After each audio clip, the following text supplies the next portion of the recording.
नमस्कार, माझे नाव कुमारी अगम्य अनुष्का प्रवीण शिंदे. मी इयत्ता 6वी मध्ये शिकते. गुरु म्हणजे ज्ञानाचा प्रकाश, गुरु म्हणजे दृष्टांताची वाट, गुरु म्हणजे सत्याचा ग्रंथ आणि गुरु म्हणजे आयुष्याचा मंत्र. आज गुरुपौर्णिमा म्हणजेच व्यास पौर्णिमा. भारतीय संस्कृतीत गुरुपौर्णिमेला फार महत्त्व आहे, कारण गुरुकुल पद्धतीने शिक्षण हे भारताचे वैशिष्ट्य आहे. गुरुपौर्णिमा भारतासह नेपाळ व जगभरात जिथे जिथे भारतीय राहतात तिथे तिथे साजरी केली जाते. हा दिवस शिष्यांसाठी गुरुबद्दल आदर व्यक्त करण्याचा व त्यांना नतमस्तक होण्याचा असतो.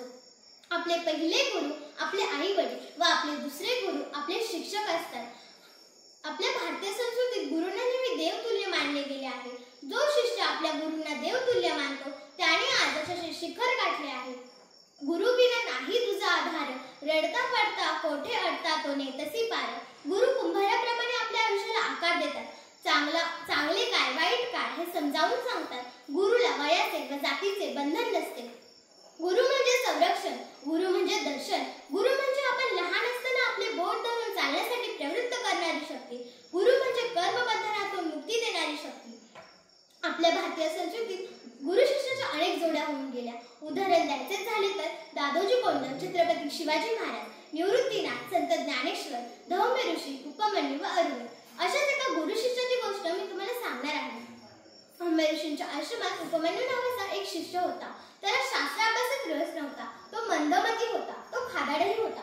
गुरुने त्याची परीक्षा घ्यायचे ठरवले. गुरुने त्याला रानामध्ये गायींना चरायला घेऊन जायला सांगितले. उपमन्यूने ते मान्य केले, पण त्याला त्याची दिलेली न्याहारी पुरत नसे. त्यामुळे तो गायीचं दूध पित असे. गुरुने यासाठी त्याला नकार दिला, पण त्याला खूप भूक लागू लागली. मग त्याने वासरे जेव्हा दूध पितात तेव्हा त्यांच्या तोंडावर जो फेस येतो तो चाटू लागला. गुरुने यासाठी सुद्धा त्याला नकार दिला. उपमन्यूने ते मान्य केले, पण एके दिवशी त्याला त्याची भूक आवरताच आली नाही. मग त्याने जवळपासच्या एका झाडाची फळे खाल्ली.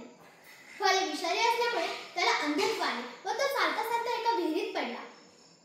गुरुने दिलेला मंत्र जपल्यामुळे देवांचे वैद्य अश्विनी कुमार आले व उपमन्यूचे अंधत्व घालविले. अति लोभामुळे कसा घात होतो हे उपमन्यूला कळून चुकले. गुरु आपले मार्गदर्शक असल्यामुळे आपण त्यांचा आदर करावा. चांगला अभ्यास करून आई वडिलांचा, गुरुंचा व शाळेचा नाव लौकिक वाढवावा. सध्याचे युग हे माहितीचे युग आहे. एका क्लिक मध्ये आपल्याला हवी ती माहिती मिळू शकते आणि माहिती व ज्ञान यांमध्ये खूप मोठा फरक आहे. पुस्तकांच्या माध्यमांद्वारे, व्याख्यानांतून, भाषणांतून आपल्याला माहिती सहज मिळते, पण ज्ञानासाठी अनुभवाची जोड लागते. आणि म्हणूनच आपले आयुष्य समृद्ध होण्यासाठी आपल्याला गुरुच हवे. म्हणूनच म्हणावेसे वाटते, गुरुने दिला ज्ञान रूपी वसा, आम्ही चालवू हा पुढे वारसा.